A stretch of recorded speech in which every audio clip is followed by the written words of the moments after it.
Hey guys, it's me, Crystal, and today I'm going to show you how to make a knitting machine beanie using Scarfie yarn. So here is the yarn I'm using. It's Scarfie by Lion Brand, and this is a wool acrylic blend, and it's a bulky yarn, but it's like a roving yarn, so it's kind of smushes down. And I'm using the color Teal and Cream. And I have my knitting machine here. This is my Jamit, and I have my row counter set to 0.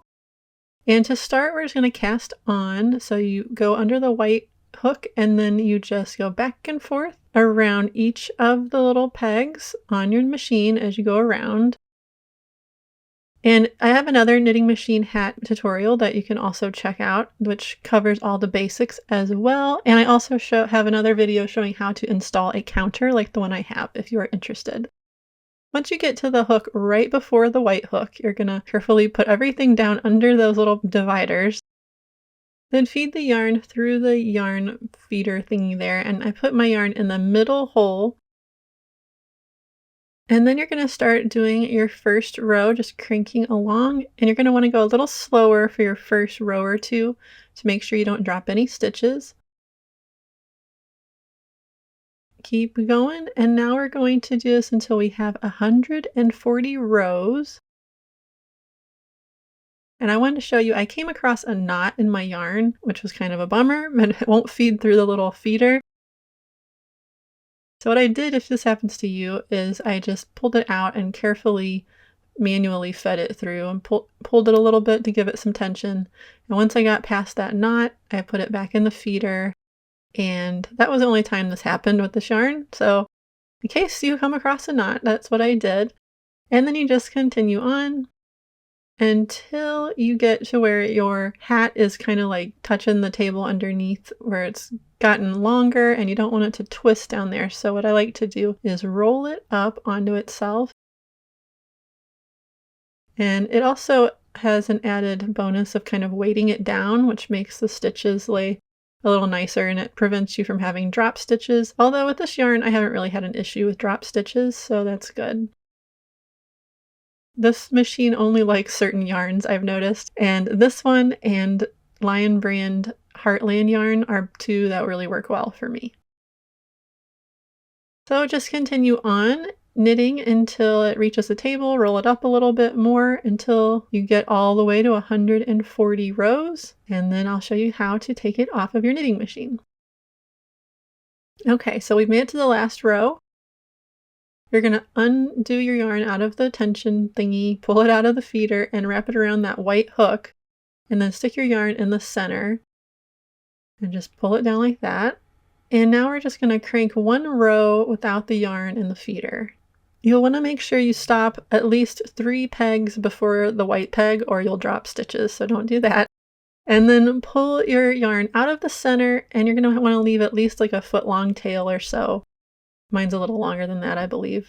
And then thread that tail onto a yarn needle. This is one that came with my machine. You don't necessarily have to have one this big, but it came with my machine. And then you're going to carefully, and I almost dropped the stitch, you see, and I will show you how to pick it back up if you do drop one, because I drop one in a minute. But just go along and pick up the loops on each hook with your needle and then hold the next one down as you go. And this will help you not drop stitches, which can be a real pain. But I'm about to show you what happens. See right here, I dropped the next stitch. So it's like, oh no, panic. And I used to panic, but I finally figured out what to do. You just take your crochet hook, this came with my machine, but it's probably like a 3mm crochet hook. And you grab that loop that is whatever one is still a loop. And then we got to figure out how many we dropped. So be careful you don't drop the next one too. But here, there's 2 stitches that we dropped. You can tell because there's 2 pieces of yarn here hanging over top. So take the bottom one and you're going to carefully pull it through that loop, which is kind of tricky to show here, but there we go. There's one. And then we're going to do the same thing with the next piece of yarn. So just pull that yarn through. And this roving yarn is a little tricky sometimes. There we go. And now we saved it. Carefully take your hook out and get your needle and hold on for dear life so you don't do it again. and just insert it through, and crisis averted. And then just definitely keep your finger on the next one from then on out so you don't make that same mistake. But just continue along, picking up all the loops until you get back around to the front, and then we'll have to crank a little bit to get the last few. Here we are almost all the way around. And then you'll see the last two, we have to turn the crank a little bit to be able to get to them because the hooks are still raised for those ones. Turn it and just grab it before it gets a chance to fall off. Do the same thing with the last one, and then we are off the machine. And set your knitting machine aside, and now we're going to sew up the ends of our beanie. And I also have a trick with this yarn because this is a roving yarn. If you try to pull it too tight on the ends, it can break. I found this out the hard way a few times, but I have a trick to keep that from happening. So here's our two ends. You see if you pull on these ends of the yarn, it's going to cinch up the ends of your big long tube here. And that's normally how you finish one of these beanies, is you just pull the end and cinch it up. But like I said, this is a roving yarn, and if you pull too tight, it will just break. And it doesn't take much. And that has happened to me a few times. So what we're going to do first is we're going to take one of the ends and we're going to feed it down through to the other end, because this is a doubled up beanie. You might be wondering why this hat is so long, and that is why. So I'm just going to take my needle off this yarn real quick and reach my hand through and grab the other end and then just pull it all the way up here. And there you go. So you see we got the inside end and the outside end, and I'm pulling the yarn through to the outside here. Now what I'm going to do is grab some cotton yarn, and if you have a yarn that's similar in color to your yarn you're using, that would be better, but I just am using this white, which is fine. You're going to pull about a foot of yarn or so off. It's probably overkill, but I like to have a little extra. Then you're going to just thread it onto your needle. And we're going to weave it through the loops where the drawstring is going through. You'll see like where the yarn that if you pull on it, it cinches it up. You're just going to go through the loops that yarn is going through. And just feed it through each one all the way around until you get all the way back to where you started.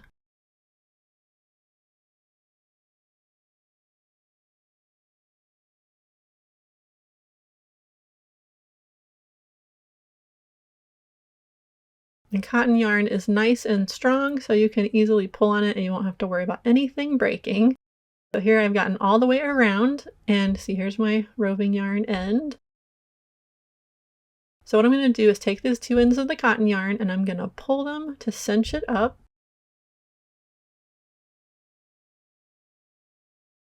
Get it real nice and tight. And then I'm going to pull the roving yarn to get the slack out. So just pull that carefully, but don't pull it too hard like you're trying to cinch the hole up too much because it will break. So just pull it through, and then you use the cotton yarn, tie a knot or half of a knot, and then pull it really, really tight, as tight as you can, because this cotton yarn can handle it. And then go ahead and tie a knot. And then I like to pull the roving yarn just a little more and make sure I get all the slack out, and then tie a knot with one piece of the cotton yarn and the roving yarn, just so everything is nice and secure. All right, so now one end is cinched up. So what I'm going to do now is go ahead and cut the roving yarn, because we aren't going to need that anymore, or the Scarfie yarn. So I'm just going to cut it, leaving a little bit of a tail, and that will just live in the middle of our beanie, and no one will know it's there. So I just tuck that down there. And now we're going to do the same thing with the other end, except we're just going to use one of these ends of our cotton yarn. So this is why it's good to use a long piece. And I just picked, one of my sides was longer than the other just because I didn't do it perfectly. I used that end. It doesn't matter which one you use. And then you just find where the tail of your Scarfie yarn is coming out. It's right here. And we're just going to start on the one right to the left of that. And again, just feed it through all the loops. all the way around the outside of this hole till you get all the way back to the beginning, and the last loop you go through will be the one that the Scarfie yarn is coming out of.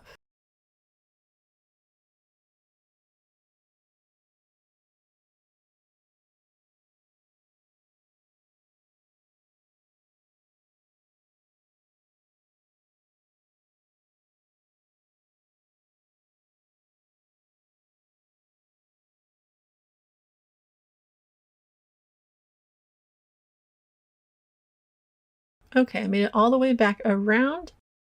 So here I'm coming out the same loop as the Scarfie yarn is right here, and there's our beginning area. So now we're just going to pull on this strand of cotton yarn, and then once we pull it tight, we'll tie it to the other strand of cotton yarn to hold it all in place. And this will also hold the two ends of your beanie together, so you don't have to worry about it coming inside out or anything. So just pull, and then I go ahead and pull on the Scarfie yarn too to get any slack out. But be careful and don't pull it too hard. And then go ahead and take your cotton, pull as tight as you can. And then go ahead and tie a knot with your two ends of cotton yarn. And pull it real tight. And on this side, you can, whenever I'm finished, see it just a teeny tiny bit, but I'm going to put a pom-pom, so I'm not real worried. But if you use a matching yarn, it won't matter. You won't be able to see it. Then tie it to the Scarfie yarn. And now you can just cut the ends, and we're going to weave them in the middle of our beanie, like in between the layers, so you won't be able to see them. So take all three ends and thread them onto your yarn needle. And then we're going to carefully insert them in the middle of the two layers so that they're hidden, but we got to make sure we don't accidentally sew them through to the other side or anything so they're not sticking out, so you don't make like a stitch kind of that you can see. I've done that before and it's a pain, and then you have to go redo it.